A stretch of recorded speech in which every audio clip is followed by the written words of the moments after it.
Good morning. Welcome to the NY and JPA weather video discussion for January 5th, 2013.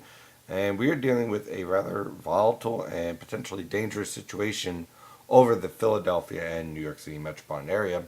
We have a very tight thermal gradient from the coast at 36 degrees to the interior at 1 below. That's a 35-degree temperature gradient over the northern mid-Atlantic, and that of course is producing the potential for periods of freezing rain. Now the good news is that this gradient is so tight that once it moves north of you, you're going to jump 10, 15, 20 degrees in a matter of 3 hours.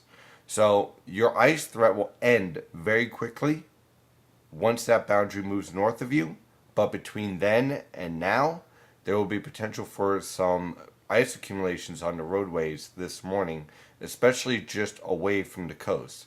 Now, in this mesonet from the National Weather Service, you can clearly see the boundary set up here, and you can see the precipitation developing from basically Washington, D.C. up through New York City. The concern here is that this is freezing rain. You don't need heavy precipitation, but that's what's showing up here. So you're going to get a nice glaze of ice before you get above freezing in many of the locations throughout the Philadelphia and New York City metropolitan area. And unfortunately, that's going to lead to some significant travel problems this morning. Now, at the mid levels of the atmosphere, we're warming up very nicely, and that's why this is freezing rain and not snow, because temperatures at the mid levels and all the way down to almost 925 millibars, which is just off the ground, have all risen above freezing. And the trend here is that this freezing line at 850 millibars continues to rise rapidly to the north and will be well to the north of the Philadelphia and New York City metropolitan area into New England within the next 2 hours. So this is not a snow threat, it's an ice threat, as temperatures at the mid levels of the atmosphere warm up rapidly. However, at the surface, you can clearly see we have a boundary set up, and I want to show you this different look here. We'll go here with this map here. Now, this is interesting because when we zoom in here, this is the thermal gradient, this is the pressure field. You can clearly see we have a front here, and here's the precipitation developing along that front. Now, notice these lines here. These are the lines of temperatures. This is what's called a thermal gradient. So let's take off the radar here for a second. So what we have here is this intense packing of temperatures, and that leads to a lot of lifting, and that lifting is what leads to precipitation developing. Then all you need is a moisture source, which I'll show in a moment, and then boom, you got freezing rain. So again, the good news is that once this boundary moves north, and you can see how you get that giant jump in temperatures as this boundary lifts north, you're going to see you going from the single digits to the 30s very rapidly over a short period of time. But between that time period, there will be a potential for significant icing in your location. So this includes all the New York City metropolitan area, Connecticut, the Hudson River Valley, much of central and northern New Jersey back through southwestern New Jersey, and much of eastern Pennsylvania, all of eastern Pennsylvania, including the Philadelphia metropolitan area. So this morning, basically along the coast until about 1 p.m., you're going to have a significant ice threat developing. And in the interior until about 5 p.m., possibly even a little bit later, 8 p.m., in some of your valleys here, you're going to have the threat for freezing rain. And on the latest radar from Telecast, you can see that precipitation rapidly developing as the thermal gradient tightens and intensifies. And again, this isn't a widespread, heavy precipitation event, but you don't need much in the way of freezing rain to create problems. So you're seeing this breakout here, and you're going to have some pockets of heavier precipitation along here. And then as this pushes north, freezing rain will develop throughout the interior as well later on this morning into this afternoon. And it's going to get very icy in a very short period of time because of this freezing rain lifting north. Now, on the infrared satellite picture, there really isn't much of a boundary being shown here by the National Weather Service, but I already showed you the boundary. You can clearly see it. See this right here? This isn't cloud cover. This is cold air. You can see it eroding slowly but surely over the interior at a steady pace, but still you kind of get the idea of this cold air is really locked in over the interior, and it's not going to give away very easily until we get that boundary pushing north. And once that boundary pushes north, again, by tonight, everyone's in the clear. And then this Arctic cold front comes through, allowing temperatures to spike later on tonight into the, I'm going to go more like the upper 30s rather than the mid to upper 40s like some of the model guides are showing, considering where we are right now. And then after that, temperatures crash through the day tomorrow with a bit of a flash freeze, which means anything that's wet on the pavements tomorrow is going to freeze. And that's going to create a lot of black ice tomorrow evening, unfortunately, for your travel plans. On the water vapor satellite picture, you can see where we're getting this moisture source from. A little bit of tapping from the subtropical jet stream is allowing that precipitation to develop right along the coast.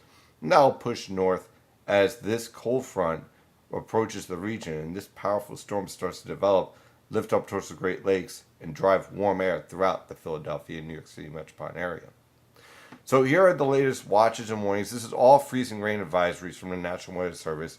Basically, everyone in New Jersey except for the extreme southern New Jersey area, basically Atlantic County on south through Cape May, and basically around the Delaware Bay. Everyone else in the Philadelphia metro, over northeastern Pennsylvania. I would probably extend this out into Connecticut here, northern Connecticut as well. The potential for freezing rain and thus freezing rain advisories. And here's the forecast I have going. I updated this just now. Basically extending this to 8 p.m. Sunday for the interior here, which is today. Again, in your pink areas, up to 1/10 of an inch of freezing rain. This is to cover any potential for a heavy burst of freezing rain. This threat will end by 2 p.m.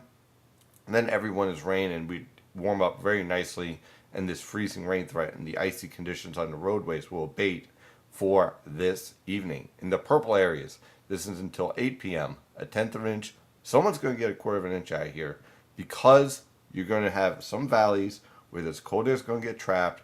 And you're going to have periods of freezing, of this rainfall freezing on contact, and a few isolated locations could push up to 1/4 of an inch ice. Unfortunately, the best threat I think will be around Sussex, New Jersey, right in northwestern New Jersey here, northeastern Pennsylvania, and the Hudson River Valley, where you see that cold air get trapped. And we're talking about 1 degree here. We're not talking about, oh, it's 28. It's 1 degree, okay? 1 degree Fahrenheit, that type of cold air does not leave very easily. So I think there's going to be a very interesting battle setting up over the interior that we're going to have to watch as we head into this evening. Once this threat is over, then we actually get into a nice little break here. Now, for Monday, temperatures are going to be falling throughout the day. Your high temperatures on Monday will be around midnight. And then temperatures fall through the 40s and 30s and 20s by the evening. And as a result, any precipitation that moves through on Monday morning will briefly change over to snow. Not really much of an accumulation out of that. The main threat here is that with temperatures crashing like they are, that's going to lead to the threat for anything that's wet on the ground to flash freeze. So there's going to be a major black ice threat Monday night into Tuesday morning as a result. Brutally cold on Tuesday, but high pressure's in control. Could be a few flurries floating around here and there, but other than that, you're talking about temperatures struggling in the teens. Not exactly very pretty on Tuesday. Then we start to warm up just a little bit on Wednesday. Temperatures ranging from the upper teens to lower 20s for lows, mid 20s to lower 30s for highs. Thursday night into Friday, we have a weak disturbance that's going to move through. High pressure is going to give way. This disturbance moves through with the potential for a little bit of light snow. You can see it barely showing up here in the European model guidance. A little bit of light snow over the Philadelphia and New York City metropolitan area. Again, not a major event at all, but somebody is going to end up with 1 to 3, 2 to 4 inches of snow, especially focused right along the coast here on Friday morning as that storm exits the region. And then we start to push into our January thaw.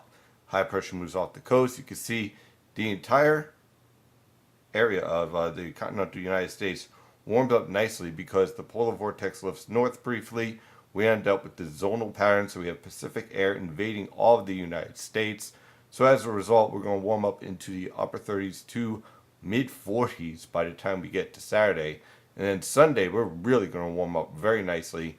Someone's going to be pushing 50 degrees here by next weekend. And it's going to be absolutely beautiful. And that January thaw kind of continues into early next week before we start to see this polar vortex here. Watch it here. It's kind of shifting from just north of Alaska. It starts to make it shift towards central Canada. And by the time we head towards the end of January, we're going to see that polar vortex drop south and produce a return to cold and stormy weather conditions just in time for the Super Bowl. Who would have known? Well, that is the forecast discussion for today. Of course, I'm your meteorologist, Stephen DiMartino. Follow the latest weather information at nynjpaweather.com and nynjpa weather on Twitter and Facebook and Google Plus and LinkedIn. Have a wonderful day. Stay safe out there.